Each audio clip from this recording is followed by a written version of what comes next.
شروع اللہ کے نام سے جو بڑا مہربان نہایت رحم کرنے والا ہے۔ بسم اللہ الرحمن الرحیم۔ سورۃ لقمان کی آیت اور دنیا پر حکمرانی۔ حکیم لقمان نے اپنے مالک کی زندگی کیسے بدلی؟ جو لوگ آپ کو تنگ کرتے اور پریشان کرتے ہیں، ایک آیت کا وظیفہ کر کے لوگوں پر حکمرانی کرو۔ محترم ناظرین، سورۃ لقمان کی مدد سے دنیا پر حکمرانی کرو۔ جو لوگ آپ کو تنگ کرتے ہیں اور پریشان کرتے ہیں، ان کو اس ایک آیت کے وظیفے سے حیران و پریشان کرو۔ لوگوں کا دل جیتنا چاہتے ہو، لوگوں کے دل میں اپنے لیے عزت اور احترام پیدا کرنا چاہتے ہو، لوگوں کو اپنی مرضی کے مطابق چلانا چاہتے ہو، لوگوں سے اپنی کوئی خاص بات منوانا چاہتے ہو، یا اگر کوئی ظالم آپ کو تنگ کر رہا ہے، آپ پر ظلم و ستم کر رہا ہے اور اس سے اپنی جان چھڑوانا چاہتے ہو، تو سورۃ لقمان کے اس ایک آیت کا وظیفہ کر لو۔ حضرت لقمان رحمت اللہ علیہ نے اپنے مالک کی زندگی کیسے تبدیل کی،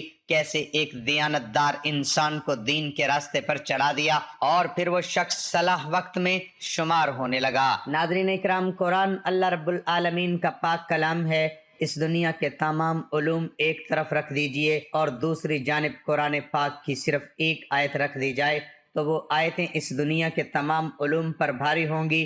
یہی وجہ ہے کہ ہمارے پیارے نبی، رحمت نبی، دو جہاں نبی، آخر زماں حضرت محمد صلی اللہ علیہ وسلم نے قرآن سیکھنے اور اسے دوسروں کو سکھانے پر بہت زور دیا ہے۔ آپ صلی اللہ علیہ وسلم کا فرمان عالی شان ہے کہ تم میں سے بہتر شخص وہ ہے جو خود بھی قرآن سیکھے اور اسے دوسروں کو سکھائے۔ لہذا قرآن کی آیات کو سیکھنا اور ان کے وظائف سے اللہ رب العالمین کے سامنے اپنی حاجات پیش کرنا عین دین اسلام ہے۔ قرآن و حدیث سے ثابت پیارے ناظرین، آج کی اس ویڈیو میں سورۃ لقمان کی ایک آیت کا وظیفہ بیان کیا جا رہا ہے، اور یہ ایک آیت بھی مکمل نہیں پڑھنی بلکہ اس کا کچھ حصہ پڑھنے سے ہی آپ پوری دنیا پر حکمرانی کرنے والے بن سکتے ہیں، دوسروں کے دلوں میں اپنی عزت اور اپنا وقار پیدا کر سکتے ہیں، اور آپ کے ایسے کام جو بگڑے ہوئے ہیں یا مشکلات کا شکار ہیں، آپ ان کاموں کو اس وظیفے کی مدد سے حل کر سکتے ہیں۔ سورۃ لقمان قرآن پاک کی ایک انتہائی خوبصورت سورہ مبارک ہے، جس سے حکیم لقمان نامی ایک شخص کا وجود ثابت ہے، جسے اللہ نے حکمت عطا کی اور کہا کہ اللہ کا شکر ادا کرو۔ اس میں حکیم لقمان کے نسب اور خاندان کی بابت کو ذکر نہیں کیا گیا، البتہ اس میں ان کے حکیمانہ معقولات کا تذکرہ ضرور ہے۔ تاہم قدیم مورخ اس امر کی گواہی دیتی ہے کہ اس نام کا ایک شخص سرزمین عرب پر موجود تھا۔ قرآن میں حکیم لقمان کا زمانہ 3000 قبل مسیح قرار دیا گیا ہے، لیکن بعض مفسرین اور مورخین انہیں حضرت داؤد علیہ السلام کا مصاحبت بتاتے ہیں۔ اسی طرح ان کا زمانہ 1100 قبل مسیح کے لگ بھگ بنتا ہے۔ باہر طور اہل عرب حکیم لقمان کو ایک مشہور شخصیت تسلیم کرتے ہیں اور صحیفہ لقمان کے نام سے ان کی حکیمانہ اقوال کو قدر و منزلت کی نگاہ سے دیکھتے ہیں۔ ابن جریر ابن کثیر، جسے مستند مورخین کی رائے ہے کہ مشہور لقمان حکیم افریقی النسل تھے اور عرب میں ان کی آمد بحیثیت غلام ہوئی تھی۔ ابن کثیر کے بقول لقمان نبی نہیں تھے اور نہ ان پر وحی نازل ہوئی۔ قرآن مجید کی کسی صورت میں بھی ایسا کوئی اشارہ موجود نہیں جو لقمان کے نبی یا رسول ہونے پر دلالت کرتا ہو۔ البتہ حضرت ابن عباس کا یہ قول نقل کیا ہے کہ وہ نبی تھے مگر رسول نہیں تھے۔ حکیم لقمان کے دانائی ضرب المثل ہے، کہتے ہیں کہ ایک مرتبہ وہ کہیں جا رہے تھے کہ سڑک کے کنارے ایک مسافر کو بیٹھے دیکھا۔ مسافر نے حکیم لقمان کو آتے دیکھا تو دریافت کیا، کیوں جناب، کیا آپ بتا سکتے ہیں کہ میں یہاں سے شہر کتنی دیر میں پہنچ جاؤں گا؟ حکیم لقمان نے مختصر سا جواب دیا، اپنی راہ لو۔ مسافر نے دوبارہ عرض کیا، جناب والا، آپ نے شاید میرا سوال نہیں سنا، میں تھکا ماندہ مسافر ہوں، میں یہ پوچھ رہا ہوں کہ یہاں سے شہر کتنی دور ہے اور میں وہاں کتنی دیر میں پہنچ جاؤں گا؟ حکیم لقمان نے پھر وہی جواب دیا، میاں کہہ تو رہا ہوں اپنی راہ لو۔ مسافر سمجھا یہ ضرور کوئی پاگل ہے اور اس نے پھر کوئی سوال نہیں کیا اور شہر کے لیے چل پڑا۔ ابھی وہ تھوڑی ہی دور گیا ہوگا کہ حکیم لقمان نے زور سے آواز دی، سنو، شام سے پہلے شہر پہنچ جاؤ گے۔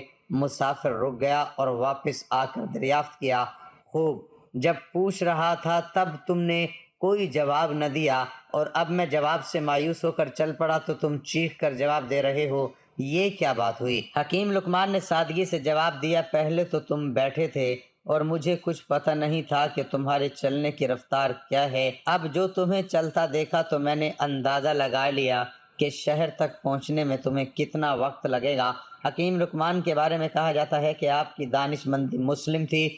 آپ کے آقا نے آپ کو بیچنے کے لیے پیش کیا تو ایک آدمی جو تھا آپ کو خرید لیا اور اپنے ساتھ گھر لے گیا۔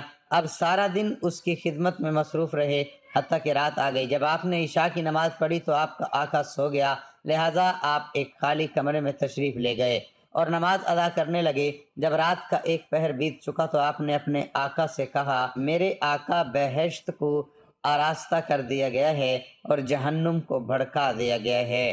جو شخص اخروی نعمتوں کو حاصل کرنا چاہتا ہے وہ اتنا زیادہ سویا نہیں کرتا۔ مالک نے جواب دیا، اے غلام چلے جاؤ، میرا رب بڑا غفور رحیم ہے۔ یہ کہہ کر وہ پھر سو گیا اور حضرت لقمان اپنی جگہ واپس آ گئے اور پھر نماز میں مشغول ہو گئے۔ جب رات کا دوسرا پہر بھی گزر گیا تو پھر اپنے آقا کے پاس آئے اور اس کو بلا کر کہنے لگے، میرے آقا، جو وقت گزر گیا وہ تو گزر گیا، اب بھی اٹھ جاؤ اور باقی وقت میں رب کی رحمت طلب کرو اور توسع آخرت تیار کر لو، کیونکہ تھوڑی دیر ہی بعد تجھے آخرت کے سفر پر روانہ ہونا ہے۔ اب کے مالک نے پھر جواب دیا کہ اے غلام چلے جاؤ، مجھے سونے دو، میرا رب بڑا غفور ہے اور نہایت مہربان ہے۔ حضرت لقمان پھر اپنی جگہ واپس آ گئے اور نماز ادا کرنے لگے۔ رات کا تیسرا پہر بیت گیا اور صبح ہونے کے قریب ہو گئی تو آپ پھر اپنے مالک کے پاس آ گئے اور کہا، میرے آقا، اب تو پرندے بھی اپنے گھونسلوں سے نکل کر ذکر میں مشغول ہو چکے ہیں اور بیابانوں میں جنگلی درندے بھی اپنے ٹھکانوں کو چھوڑ کر اللہ تعالیٰ کے حمد و ثنا میں مصروف ہیں۔ آپ بھی اپنے رب کی بارگاہ سے جو مانگنا چاہتے ہیں تو اس کے لیے یہ بہترین وقت ہے۔ مالک نے جواب دیا، اے غلام، مجھے کچھ دیر اور سونے دو، میرا رب غفور اور مہربان ہے۔ حضرت لقمان پھر واپس چلے گئے اور صبح کی نماز ادا کرنے لگے۔ نماز کے بعد اپنے اوراد میں مصروف ہو گئے۔ اتنے میں آپ کا آقا بھی بیدار ہو گیا۔ اس نے آپ کو 10 سیر جو دیے اور کہا کہ جاؤ ان کو زمین میں کاشت کرو۔ حضرت لقمان وہ جو لے کر اپنے پڑوسی کے پاس گئے اور جو اس کو دے دیا اور اس کے بدلے میں باجرہ لیا اور زمین میں باجرہ کاشت کر دیا۔ کچھ عرصے بعد وہ باجرہ اگ گیا تو لقمان اور ان کا مالک زمین میں چکر لگانے گئے۔ جب اس نے زمین میں باجرہ اگا دیکھا تو کہنے لگا، اے لقمان، میں نے تو تجھے کہا تھا کہ زمین میں جو بونا، لیکن تو نے باجرہ کیسے بو دیا؟ حضرت لقمان نے کہا، میرے آقا، میرا رب غفور رحیم ہے، یعنی وہ چاہے تو زمین میں بویا ہوا باجرہ جو میں تبدیل کرنے پر قادر ہے۔ مالک نے کہا، تو نے درست کہا ہے، لیکن جب تو زمین میں باجرہ بوئے گا تو پھر اس میں سے جو کیسے نکلے گا؟ حضرت لقمان نے فرمایا، بالکل اسی طرح میرے آقا، جب آپ غافلوں کی طرح پڑے سوتے رہیں گے تو صالحین کے درجات کو کیسے پا سکیں گے؟ حکیم لقمان کی اس بات کا ان کے مالک پر ایسا گہرا اثر ہوا کہ اس کے جیسے زندگی ہی بدل گئی۔ اس نے دنیا داری سے رغبت بلا دی اور احکام الہی پر مامور ہو گیا۔ اللہ کے نیک اور مقرب بندوں کی بات میں اتنی تاثیر ہوتی ہے کہ وہ لوگوں کے دلوں میں گھر کر جاتی ہے اور ان کی دنیا ہی بدل دیتی ہے۔ پیارے ناظرین، اس واقعے میں ہم سب کے لیے بہت بڑی نصیحت ہے کہ جو لوگ اپنی نمازوں کو قضا کرتے ہیں اور اللہ رب العالمین سے اپنا تعلق قائم نہیں کرتے تو پھر وہ اللہ کے معزز اور مقرب بندوں میں کیسے شامل ہو سکتے ہیں؟ لہٰذا اللہ رب العالمین سے اپنا تعلق مضبوط کرنے کے لیے نماز اور تلاوت قرآن پاک کی رسی کو مضبوطی سے تھام لینا چاہیے۔ محترم ناظرین، وہ بندہ آج پوری دنیا پر حکومت کرتا ہے جو قرآن کی یہ آیت پڑھتا ہے، اس آیت سے دنیا پر حکومت کرو۔ ناظرین، یہ قرآن کی وہ آیتیں کہ جو بندہ اس آیت کو روزانہ پڑھنے کا معمول بنا لے، انشاءاللہ اللہ پاک لوگوں کے دلوں میں اس کے لیے محبت ڈال دی گئی۔ اللہ اس بندے کو لوگوں میں مقبول کر دے گا۔ یہ آیت پڑھنے والا جو چاہے گا وہ پائے گا۔ اس آیت کو پڑھنے سے، اس کی برکت سے اللہ پاک دنیا کی ہر چیز اس کے قدموں میں رکھ دے گا۔ انشاءاللہ وہ بندہ دنیا پر حکومت کرے گا۔ یعنی جو بندہ اس آیت کو پڑھتا ہے، ہر کوئی اس کی بات مانے گا، ہر کوئی اس کی بات سنے گا، لوگوں کے دلوں میں اس کے لیے ہیبت پیدا ہو جاتی ہے، عزت پیدا ہو جاتی ہے، لوگوں کے دلوں میں اس کا رعب و دبدبہ پیدا ہو جائے گا۔ ہر دور کا انسان اپنی زندگی میں عزت، شہرت اور دولت میں کامیابی حاصل کرنے کا خواہش مند رہتا ہے، اور یہ اس کی فطرت اور اس کی شخصی نفسیات کا حصہ ہے۔ ماہرین نفسیات کا کہنا ہے کہ انسان کی طبیعت اور مزاج سب انسانوں سے قدریں مختلف ہوتی ہیں۔ کوئی عزت کا متلاشی رہتا ہے، کوئی شہرت کی حسرت دل میں لیے زندگی کا ہم سفر رہتا ہے، اور کچھ ایسے بھی ہیں جنہیں نہ اپنی عزت کی پرواہ نہ ہی شہرت کی، وہ صرف اور صرف دولت سمیٹنے میں اپنی زندگی وقف کر دیتے ہیں، اور یوں ان کا کہنا ہے دولت ہی معاشرے میں عزت اور شہرت کا باعث ہے۔ دولت کے حصول کے لیے وہ ہمیشہ شارٹ کٹ اور خطرات مول لینے سے بھی آر محسوس نہیں کرتے۔ ان کا یہ شوق جنون کی بلندیوں کو چھونے لگتا ہے۔ مانا پیسہ ہر دور کی بنیادی ضرورت رہی ہے۔ مادیت پرستی کے اس دور میں اب ہر شخص پیسے کے پیچھے بھاگ رہا ہے۔ جائز یا ناجائز کا فرق ختم ہو چکا ہے۔ اب ہر مشکل چیز روپے پیسے کے بل بوتے پر بآسانی حاصل کی جا سکتی ہے۔ ملک میں سنتوں کا جال بچھانے کی کیا ضرورت ہے؟ سنتوں کا جال بچھے گا، لوگوں کو محنت کرنی پڑے گی۔ ترقی یافتہ دنیا ہماری طاقت اور صلاحیتوں کو مفلوج کرنے کے در پہ ہے۔ وہ اس لیے کہ اگر ہم ترقی کی بلندیوں تک پہنچ گئے تو انہیں اپنی سلامتی کا خطرہ پڑ جائے گا۔ فلاحی کاموں میں لوگ بڑھ چڑھ کر حصہ لے رہے ہیں، اس کے باوجود شہر کا کوئی ایسا حصہ نہیں ملے گا جہاں کاروبار گداگر موجود نہ ہو۔ کیوں نہ ہو؟ ان کو راہ گیر حصول ثواب کے لیے 10 روپے کی رقم بطور ہدیہ دیتے ہیں، اور یوں ان کی روزانہ کی 2-4 ہزار روپے کی دہاڑی لگ جاتی ہے۔ جس کو غریب سمجھ کر امداد کرو وہ اپنا حق سمجھنے لگتا ہے، اور بھرپور زندگی غریبی کا لبادہ اوڑھے دوسرے سے روپے پیسے کی حاجت طلب کرتا رہتا ہے۔ علاج معالجہ جیسی بنیادی انسانی ضروریات بھی خطیر رقم کی متقاضی ہے۔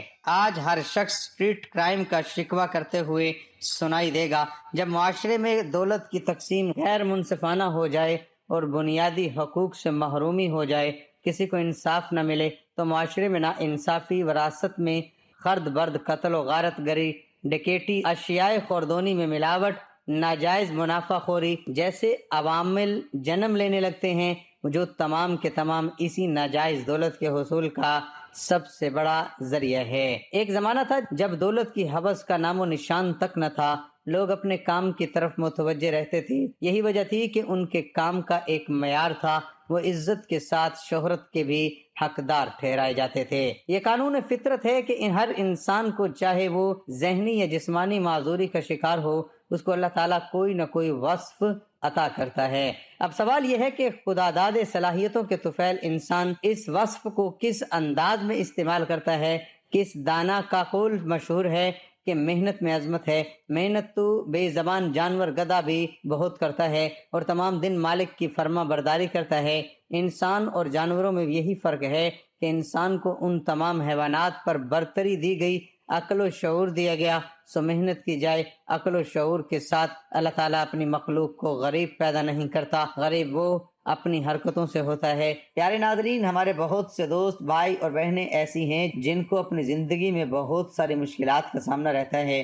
کاروباری لوگ تنگ اور پریشان کرتے ہیں، گھریلو پریشانیاں ہیں، ساس سسر کی پریشانی ہے، یا ایسے حاسدین زندگی میں موجود ہیں جو آپ کے ہر کام میں رکاوٹ ڈال دیتے ہیں۔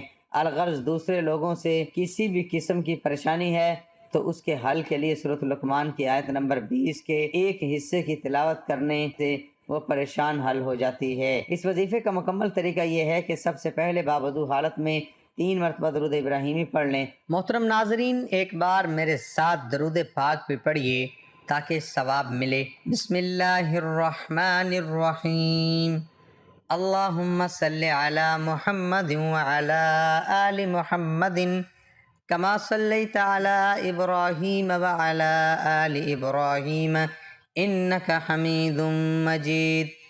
اللہم بارک علی محمد وعلی آل محمد کما بارکت علی ابراہیم وعلی آل ابراہیم انک حمید مجید۔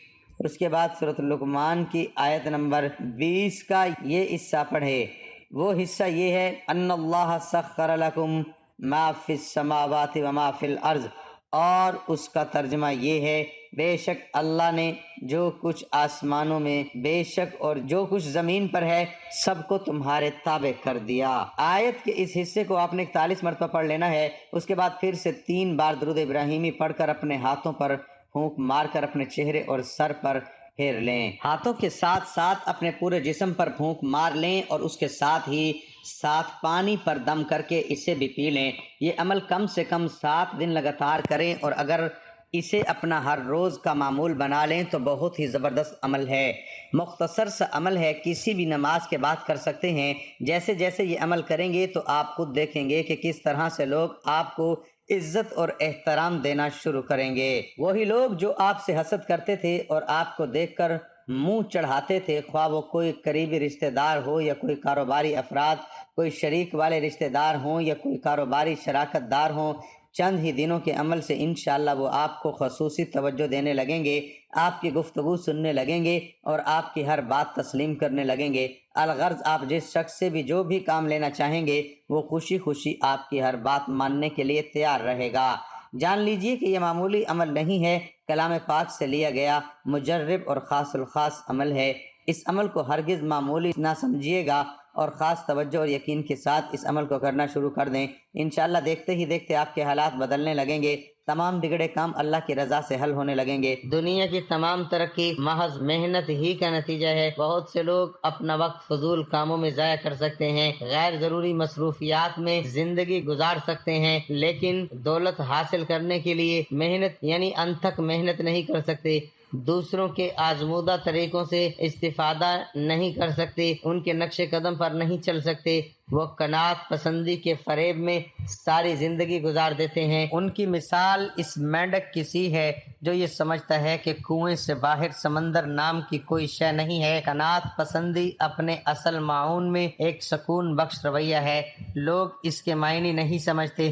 قناعت پسندی محنت کی مخالفت نہیں ہے اور نہ ہی محنت کی ضد ہے۔ اللہ تعالیٰ سے دعا گو ہیں کہ باری تعالیٰ آپ کے ساتھ آسانی اور عافیت والا معاملہ فرمائے۔ اس عمل کے کرنے کی اجازت ہے۔ آپ میں سے کوئی بھی شخص کسی بھی وقت اس عمل کو کر سکتا ہے، لیکن آپ نے صرف اس بات کو یقینی بنانا ہے کہ اس عمل کو شروع کرنے سے پہلے صرف اپنا نام ہمیں کمنٹ سیکشن میں بھیج دیں تاکہ ہمیں پتہ ہو کہ آپ نے اس عمل کو سٹارٹ کیا ہے اور ہم آپ کے لیے اس عمل میں کامیابی کے لیے خصوصی طور پر دعا کر سکیں۔ امید ہے آپ کو ہماری آج کی یہ ویڈیو بھی پسند آئی ہوگی۔ آپ سے گزارش ہے کہ صدقہ جاریہ کی نیت سے اس ویڈیو کو زیادہ سے زیادہ شیئر کریں تاکہ دوسرے مسلمان دوست احباب بھی اس سے مستفید ہو سکیں اور ان کی دعاؤں میں آپ کو بھی پورا کا پورا حصہ مل سکے۔ انشاءاللہ بہت جلد ایک نئی ویڈیو اور ایک نئے عمل کے ساتھ آپ کی خدمت میں حاضر ہوں گا۔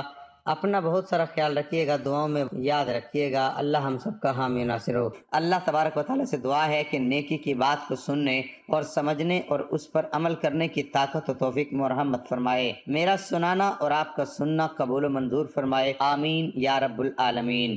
ناظرین محترم، آخر میں درخواست ہے کہ میری آج کی اس معلوماتی ویڈیو کو لائک اور شیئر کر دیجئے۔ جزاک اللہ خیرن کثیرن۔ اللہ ہم سب کا حامی و ناصر ہو۔